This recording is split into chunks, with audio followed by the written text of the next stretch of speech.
Hello, horror fans, and welcome to another episode of Silver Screams. Tonight, we are talking about the finale of Gravity Falls. It's been Weirdmageddon Part 3. Yeah, it's been a long time coming, but all in all, glug, glug, glug. It's National Wine Day, so we're having a good time. It is National Wine Day. Cheers, everyone. Of course, by the time this video goes up, it'll be over. That's not important right now. Every day is National Good Wine enough. Day in our hearts, as long as we remember the spirit of the holiday. And don't you dare make a spirit joke about that, about it being the same, synonymous with liquor. Well, anyway. I wasn't going to. Anyway, besides the point. It's kept us in very high spirits. I legitimately wasn't going to until you said that. I ask one thing. On National Wine Day, too. Anyway. Anyway, we're adults. This was a beautiful send-off. It really was, and we were talking about it before we started recording. Not perfect, and Not we in mean any that capacity we mean perfect. that more in like it was a really good way to wrap up the series, but like the series as a whole, not perfect, but really, really good. And let's face it, it's more perfect than a lot of what we get in like a television that's meant for adults, television that's meant for children. This is some of the most in general. sophisticated TV I've seen regardless of demographic. And it's so well done and so well handled that it's really, really hard to say goodbye to it. I am really, really gonna miss this series. And the thing is, I don't want a sequel. I don't want to go back. I don't want to, like, if there's a movie, yes. But I don't want a full-on sequel series or anything like that. Like, no, just take it and move on. Just keep going. Yeah, no, and that's part of growing up. And again, part of the whole point behind this series to begin with.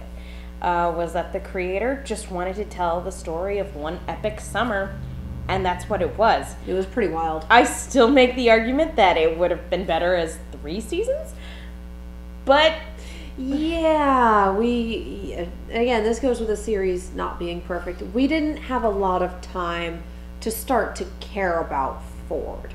And I think we talked about this either in the previous video or the one before, but about how we haven't had a lot of time to develop with him with the kids, with him with his brother. Like, he's just kind of there. He's still the smart guy. And so when he starts being, oh, well, you know, you don't need Mabel, you can do this. Or, oh, well, he's still we're instantly like, you're the bad guy in this scenario. He's still accustomed to being the smartest guy in the room, and he hasn't quite grown endearing in spite of it. And whereas Stan is the biggest dick in the room, but we still love him because we know that underneath it all, he really super cares. And for Ford, we never really got that chance to bond with him, and we rarely saw Stan and Ford on screen at the same time. Well, and again, by design, but not to mention that Ford hadn't really properly socialized with people for about 30 years.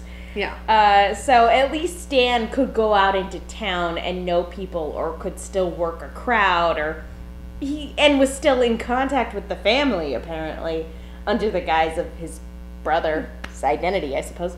I'm talking about having enough of Ford for the audience to really care.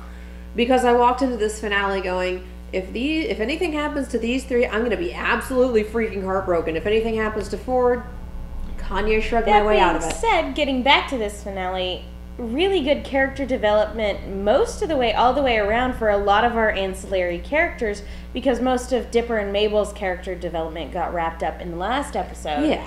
And this episode focused on wrapping up Stanford and Stan Lee's. I still feel really weird having to make that distinction. Stan and Ford, yeah. Yeah, Stan and Ford's development, Pacifica's development. McGuckets. Gideon's as well, like, more or less, but more establishing the fact that he didn't die. Yeah, it's like, oh, you're still there. Very much for Pacifica, and even a little bit for Robbie, too. Destiny hoodie. I think I'm dark and tortured for real now. Yeah, it was just what? a few lines, but it was still really good. And the sheriff and the deputy are canon. They have a declared canon their and love. they are canon. I mean, we've all kind of figured that was the case. And there was a bit earlier in the season where Alex Hirsch actually wanted a couple to get together in the Cupid episode that were a homosexual Same sex, couple. yeah. But of course, it being Disney didn't Cupid, allow it to fly. So sadly, this is the closest we're gonna get. But at the same time, it's like, you know what? That's they straight fine. up said and love. Like, And you know our love. And they had a canon. They did. fired their canon. And you know what? Knowing the limitations that the censors put on shows like this, it's like that. Yeah, that's nice. Well, and it's nice to get that validation. It's also less Disney doing it and more we have to sell this to Russia and China, which is actually why a lot of shows get censored of that sort of thing. It's not because the American audience can't handle it. It's because they could lose contracts in other large countries where they have and so Dumb laws. Dumb laws. Problems, but that is why it happens. That's sad. So we're not quite as... I mean, Disney is a very LGBTQ forward company. If you go to Disneyland, they have all the pins that say, like, happily ever after and happy anniversary and whatnot. It's no longer a prince and princess. It's two Mickey head silhouettes. They're gender neutral now.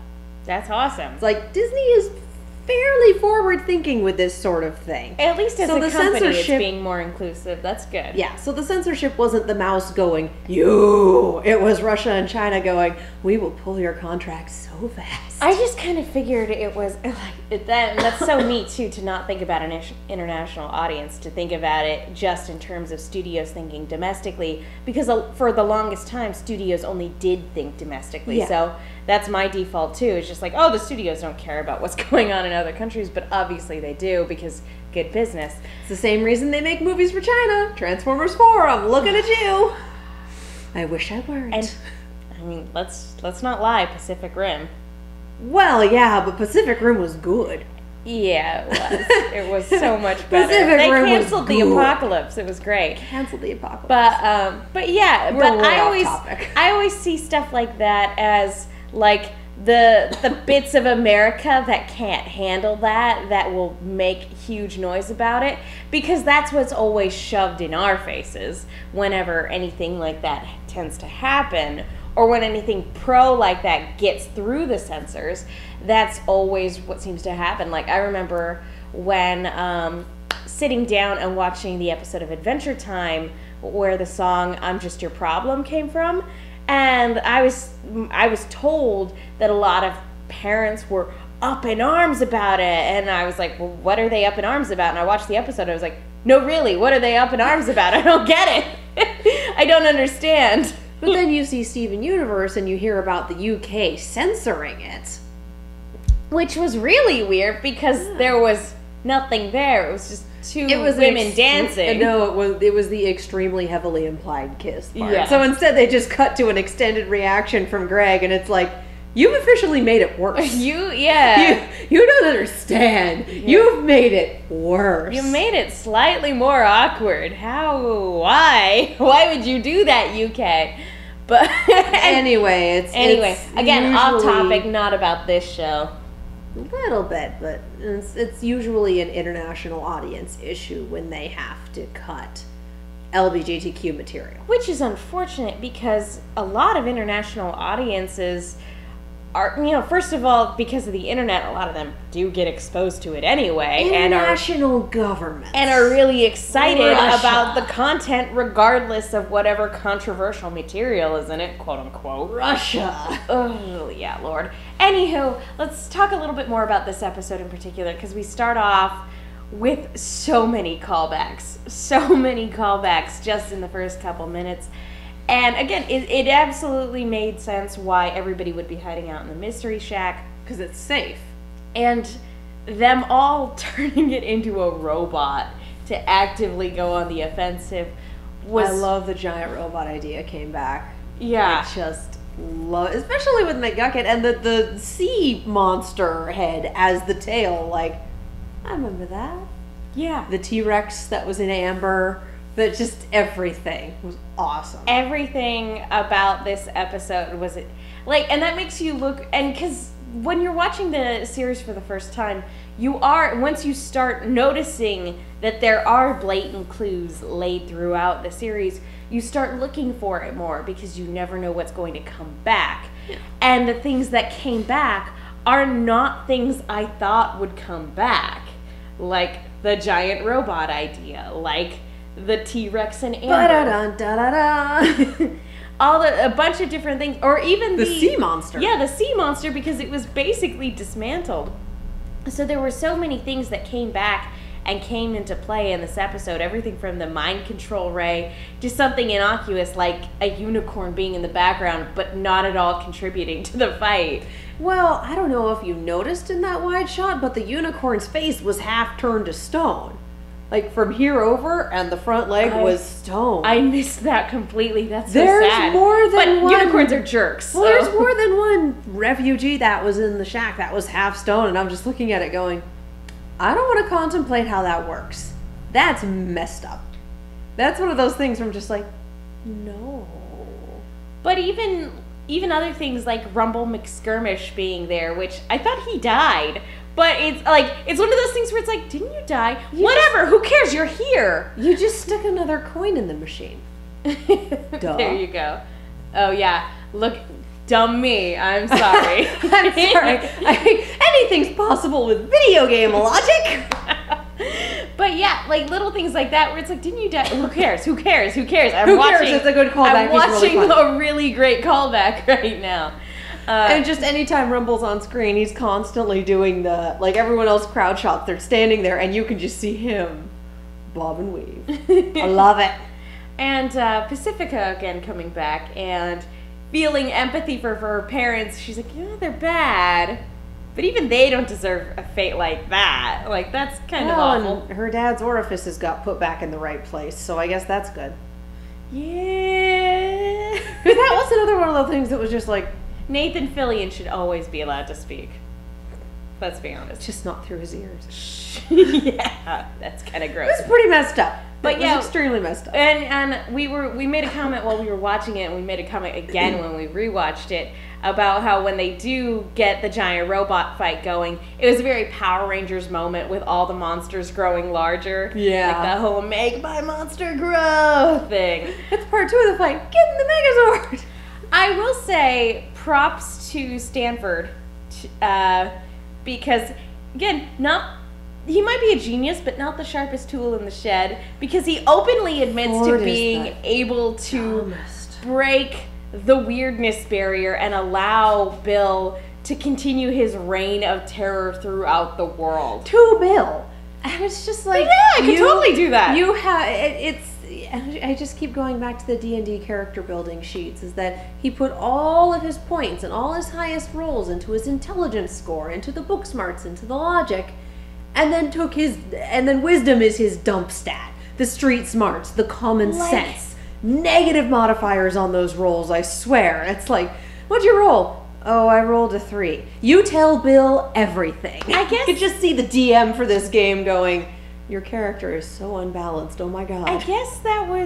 I guess he was trying to do like an FU moment. I know. I'm not going to tell you. I think that's just how his brain works. He's recalling information. Oh yeah, this.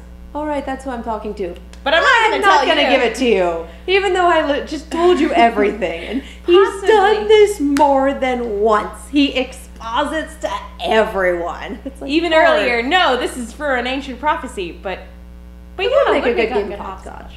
But the he just can't keep it in. That's very true. Bleh. It is a little bit of word vomit. Yeah. But Ford, you cause problems. On the other hand, I can also see it being the other way, where it's just, no, he's just like, yeah, I know how to do it. I'm not going to tell you because I hate you, and also screw you for ruining everything. And again, he knows that Bill can't get into his mind, so it is kind of an FU. I know, metal I'm not plate going to came tell back. you, and no amount of torture no amount of torture will get you this information, which is a terrible thing to say to somebody about to torture you. Just saying. Like I said, really, really low wisdom score. Really low wisdom score. The metal plate did come back. And you have to admire his, I don't know, stubbornness. Do we? Stubbornness? Do we? I don't know. I It's mean, J.K. Simmons. I'm inclined to like him, but yeah, Ford is making it real tough. Like I said, we didn't have nearly enough time with Ford as a character to fit him in, to make him a part of this, to make him anything more or less than Dipper's hero worship mystical author. But I will say, he never fell off that pedestal until Bill wiped him out. I Like, will that- say though that given rough. given this two-parter of a finale, I did want to know more. Three-parter. Yeah, no. I was thinking of like this two-parter finale. Oh, this. Okay, yeah. But because it was like an hour-long episode, an hour, TV hour. But yeah, no, this entire three-parter, I want to know more. I really do. Like, I like seeing Ford's character beats in this episode. It makes me go, yeah, no, I would love to see his further adventures after this series. That would be great. I just wanted more with him in the shack with everyone and just learning to. Yeah, no, learning to didn't get enough socialize time. within the limited amounts that he did learn. We just didn't get enough time. We really didn't, but And that was an effect of really, really weird airing schedules and 2 seasons where I think you're absolutely correct. We should have gotten Ford back at the end of season 2 and then spent, instead of the latter half of season 2, having all of season 3, starting with a tale of 2 stands and then building and having them interact more than once in a freaking blue moon until we build to this. And the audience is now invested in Ford because he's been around for a season as opposed to you've been around for 6 episodes. yeah, and I hate to say it because I know everybody who worked on the show worked really, really hard. Oh, yeah. But the inconsistent airing schedule was so weird. Like, Well, and that's not the show's fault. no, that's no. and That's the network. every freaking cartoon we watch now does this. Steven Universe, Ninja Turtles, this one. It's like, nah, you'll get a new episode eventually. It just goes on hiatus without any notice as to when it'll start back up again. murders the pacing. at Makes least- it so hard to retain viewers. At least when we watched shows on Toonami, and I'm totally dating myself when I say that, but at least when we watched shows on Toonami, once we hit a point where they didn't have any more episodes for us, it would go back to the beginning. And then when it got towards the end again, we could be like, well, are we going to get any new episodes? We don't know. Are they showing promos for new episodes? We don't know. We wouldn't actually know until we got to that point where it would either reset or keep going. Which made it really interesting when you were around episode 100 or so of Yu Yu Hakusho and they ran out and went back to the beginning. It really did. It's just like, no, what, no. And then they stopped showing, and then when Toonami got squished to Saturday night, they stopped showing it on Saturday night and started airing it on Saturday mornings randomly. It was weird. At 4 a.m. Which I randomly found when I had you to go to guys. a swim meet when I was in high school, and a god-awful early morning hour. It was awful. Anywho. I just learned how to set the VCR. No. I legitimately once learned I how to knew- set the VCR. Once I knew when it was on, I totally set my VCR. Because I'm a dork. Anywho. No, that was a valuable skill set to have. Yeah. How many kids today can program a VCR? Because How many kids today know what a VCR is? Anywho, back to this episode. I do want to address the fact that the prophecy that people have been theorizing about, that has been... Yeah, which, I want to ask you how you feel about the prophecy being for naught. Because on the one hand, I freaking love it. I very much appreciated the validation of saying, yes, this is a thing, it was important, and it would have taken Bill out, except that it didn't. I love that they very much made human choice a part of it. Like, you've got a prophecy, you've got this tool that can and will work. but it won't necessarily if you can't get the human aspect of it going correctly. And Stan and Ford just could not do the thing. No. And I mean, it started off with Stan refusing to do the thing until he got gratitude, which, not the right time.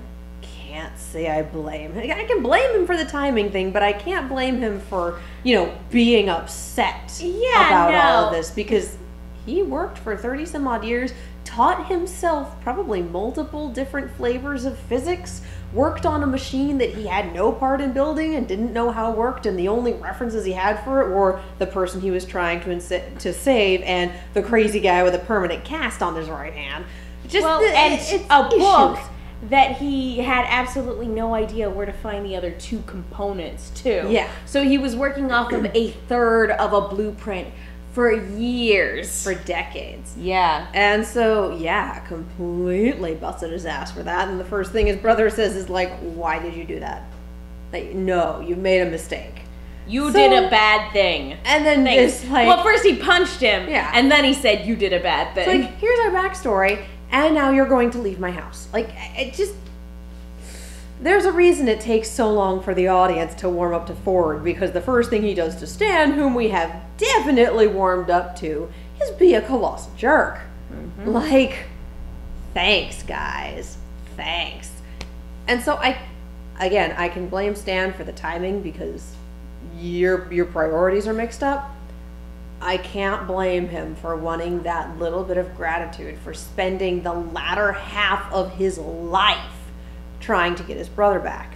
Yeah. People don't definitely blame Ford for being a grammar Nazi, because there is a time and a place. And I say that as someone who knows how to use a semicolon and does so judiciously. There's a time and place. And I barely just got him to agree to this, and the fate of the world hangs in balance. It's not it.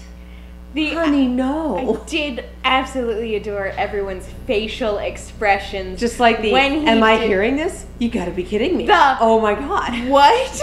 What? Are you serious? The are you serious look that was going on was just beautiful, but the second they broke apart, it was like, and their host. This is awful. I wasn't expecting Bill to essentially take out half the circle, though. I kind of figured that. I'm surprised. It was a lot of moving parts for what was essentially our climax, especially when it's always been about Dipper and Mabel. Yeah, it's been about their family. Stan and Ford. Which, to go off of that, since Dipper and Mabel made peace in the last episode, Thank goodness we did that last episode. Yeah. We needed that. I was actually really happy that this episode really came down to Ford and Stan making peace, because, that was... all this time, because Dipper and Mabel are our main focus, in the back of my mind, I always thought, oh, okay, the adults don't matter as much. This is their story. They're the heroes. They're the ones who, it's the power of their friendship and love and all that stuff that's going to save the day, that ultimately will triumph in the face of all this otherworldly stuff that was going on. In my mind, I wasn't even considering the Ford and Stan's reconciliation as being the thing that defeated Bill. Well, and their story... I figured it would happen. I just didn't think it would be the thing to defeat Bill. Well, and Dipper and Mabel's story, we're looking at it from, okay, we were introduced with these characters, these are our protagonists, is essentially the last part of a larger story that's been going on for decades. And again, with the parallels and with the mirror images, etc., of the two sets of twins. And so I'm not surprised... Again, it took them a bit to set it up like this.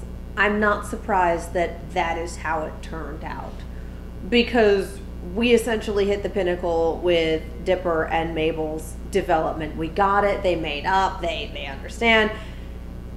And so it was just up to them to be themselves, and we needed Stan and Ford to have that reconciliation in order to click all the pieces. And again, it's their example. So ultimately, if they hadn't been able to reconcile, then the world would have been lost, because it's their example that shows Ford and Stan how dumb and idiotic they're being. It's their selflessness in trying to get Bill away from them in the face of danger, to which he will ultimately kill them. He was this close to killing Mabel. Meeny, miny, you. He would have killed Mabel. And that's a phrase I use a lot. So to have it show up in this and be like, oh okay. Yeah, I started using that when DBZ Abridged used it that one time. I don't remember when they used it. It was when Nappa was in the show. So long time ago. So before I started watching. Yeah. Speaking of, there's a new episode. We should watch it. What? Yes. Yeah. Okay. We know what we're doing after this video. We gotta go. Woo! But ultimately, Yeah. it's, they come back together, and you gotta hand it to Stanley, because he that was a great self-sacrificing move that is completely in character with him in terms of being don't mess with my family, they are mine. Yeah, absolutely 100% dedicated to his family, which was a very old school Homer Simpson thing to do, where it was like, I'm dumb, I'm not smart, I can be selfish and pretty terrible sometimes, but I love my family, and you just crossed the line, buddy. Well, there's someone on Tumblr did a gift set, and I'll have to find it and link it in the comments of this video because it's beautiful. And it's the top and bottom ones are, you made a mistake, you messed with my family. And the bottom one is, him punching out Bill, which is still one of the just most glorious moments. Yeah. Like, your brother had this huge mess with this guy, and you're the one that lands the finishing blow, and there's just something poetic about that. But those are the top and bottom, and they've got 8 or 10 gifts of just the different Pines interactions with Bill and thwarting him at every turn, regardless of how bad the decisions have been. And it's just like, this is really great. Yeah. Because that is the long and short of it, because it's partially you mess with my family, you deal with me, and you mess with my family, we kicked your ass, buddy. Multiple different ways. Well, and at first, Stan is, of course, the one most hesitant to go up against, as he put it, a space demon. Because that is what Bill is, to the point where wherever he came from, he was able to burn it to the ground and has systematically been, presumably, liberating dimensions ever since. So yeah, he's so to hear somebody like that plead for his life after, after getting, after threatening and after, doing all sorts of terrible things, I don't want to say it was kind of gratifying, because I don't want to encourage those types of people that are like, oh yeah, you can make a villain really bad and that'll justify their violent ends. I don't want to say that. Cool motive, still murder.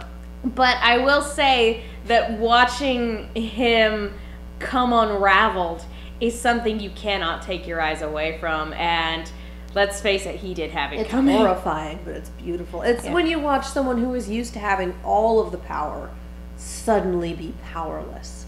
Watching that go down, going from, I'm on top of the world, I'm getting everything I want, I have everything, to, I'm gonna die. Aside from the occasional eye poke, which... Oh, it's also a really great God, that running was joke. There was a lot of eye scream in this episode, but I just the fact that they straight up went with ripping his eye out via T-Rex was wow! I was not expecting to see that on and then TV. Macing him with spray paint was also just a really beautifully simple way to take him out for a minute. Especially when he's in the middle of the big menacing, I see everything, and she's just like, nope. I've done that to myself multiple times. And it's always been intriguing. Wow, I can't word today. It's been a really long day, ladies and gentlemen. It has. It's super late. About the writing for Bill is that he does do this big, all-powerful, horrific demon, and then he's just like, would you like a head that never stops screaming? Oh, well, I didn't want that anyway, and all the flesh tears off and it leaves, and just I know everything. Oh my God, do you know how long it takes to regenerate this eye? Every time! Why? And just watching it go from this big intimidating to the sort of thing that we do, and we're like, that was my parking spot! Everyone takes my parking spot! It's like if you're crazy. In the middle of if you're like in the middle of like trying to make a point, and then all of a sudden you stub your toe on the coffee table, like mid-sentence, you're like, why? I was making a point. I was sounding really cool. But just the fact that they even choose to go there, and that they make Bill that kind of character, and they make that kind of character fit within the narrative. Because there are a lot of narratives with the big menacing villains where you don't get moments like that. Not for lack of trying, but because that type of big menacing character in that particular narrative doesn't lend itself to that. It will, I hesitate to say neuter, I'm trying to think of a better word, but it will diminish I was the going to say, or villain. undermine. Thank you, that's a better word. In the reader's or viewer's eyes, when you're supposed to take this villain super seriously. And the way they crafted Bill, that he is so completely zany. He's very much chaotic evil, heavy on the chaotic part. And just that they're able to do that. And that you can laugh at the fact that Mabel straight up spray painted him in the eye, and then 30 seconds later be freaking terrified when he's got 8 arms and is running after them. Yeah. It's an interesting balance to strike, and I'm very impressed with how they managed to execute it. Well, and they balance, going off of that, they balance the comedy and the scares in the series so well, and I think Bill is like actually the perfect embodiment of that balance, because I've seen lots of horror comedies where they try to do that, and there are some horror comedies that do it very well. And they're Scream, the Nightmare on Elm Street series, where it's like you have your villain, and your villain is making these very clever jokes, or in Scream cases, commentary on the genre itself. But then you have other things where it tries to do that, and it doesn't work. Either it's not scary, or it's not funny, or in most cases, both. That's helpful. And Bill is one of the rare examples of something that actually works really well. Because out of all the things he did, the thing that made me, that actually gave me goosebumps more than anything else in the episode was when he was singing, "We'll meet again." Forget the extra arms and the teeth and the whatnot. For whatever reason, that to me was way more this is not okay, than anything else he did in the episode. Immediately after, when he's like, "Oh, by the way, that sofa's made of human flesh." That didn't bother me nearly as much. Had a heartbeat. Well, and again, you said it was a Shining reference. I haven't seen The Shining, and I don't plan on it, so it hit me a little less. And I don't know for sure if it was a Shining reference. It's been a while, but to me, it just pinged something in my brain. Yeah. I think it was The Shining. Correct me if I'm wrong, but it felt like a Shining reference. And it's the two ends of the spectrum are the hardest to write. Your lawful good and your chaotic evil are two of the most difficult aspects to pin down and do it really well. And Bill is one of the best examples of chaotic evil that I think I've ever seen. Extremely well executed. So to see somebody like that outsmarted and completely out of his element is something that's very gratifying. Again, not to encourage TV and filmmakers that violence ultimately is a fitting end. Violence begets violence, all that other stuff. And most can't do it as well as this show just did it. But the thing was, for the most part, they outwitted him, and Stan punching him out was a beautiful visual thing, but that wasn't really what defeated him. And you knew it was going to be deleted anyway. It was the self-sacrificing thing, and just Stan's last words of, I guess I was good for something. That hits you right here.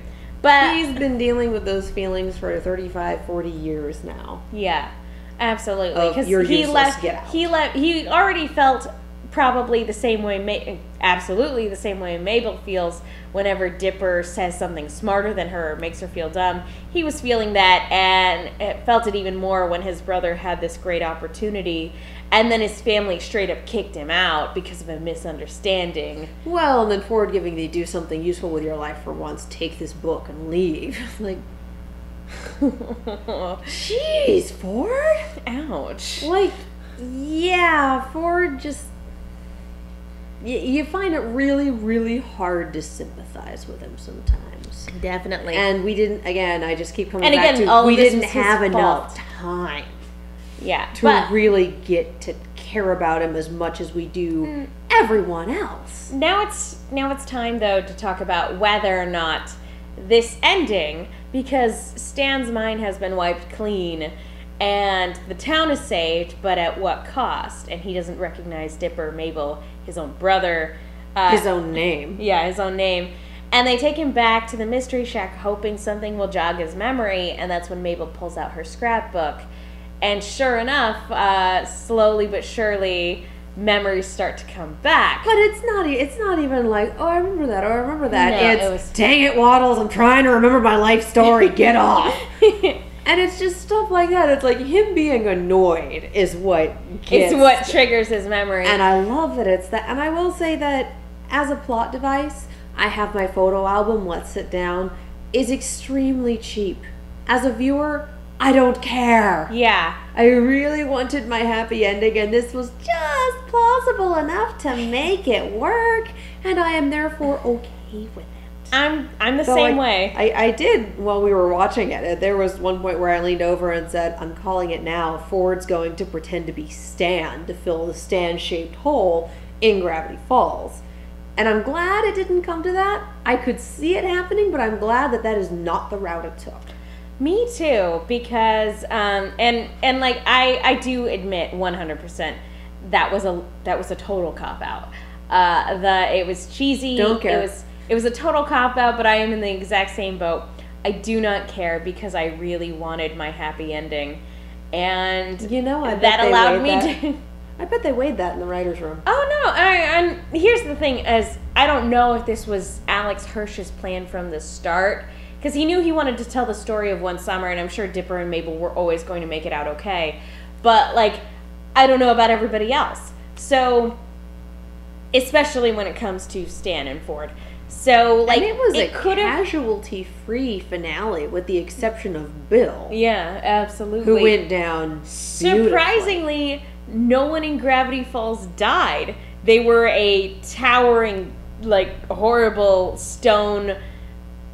They were a doom chair. Thing of misery, yes. Which, by the way, I don't think load-bearing is the same thing as breaking the spell. Load-bearing, like, they were really lucky no one died in this scenario. They were really lucky no one came apart. They were, again, I don't think that was a larger plot point. So it was just like, okay, we could do that. We've removed most of the set pieces. Like, okay, we can do that. We're focusing on what matters.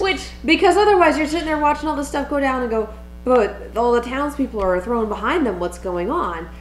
Again, it was kind of expedient, but it worked. Yeah. It worked to get all of the extraneous characters out of the way. Going back to that moment, probably my favorite callback. I liked seeing Multi-Bear, I liked seeing Rumble, but my favorite was seeing Tad Strange again. For one line. Oh, that was so great. Oh, Tad, you're so great. I don't even remember what he said. Just something about being traumatized. I don't remember exactly. Yeah, it was something along those lines. I just remember yelling Cecil when he came and started speaking. Well, and I'll bet that they had him record that line when they had him. Oh, yeah. No, absolutely. It's just like, can you record this over the phone? We need you for one more line. Seriously. Or, like, they probably had him record it while he was there. Yeah. Anywho, especially since Night Vale has been traveling around so much.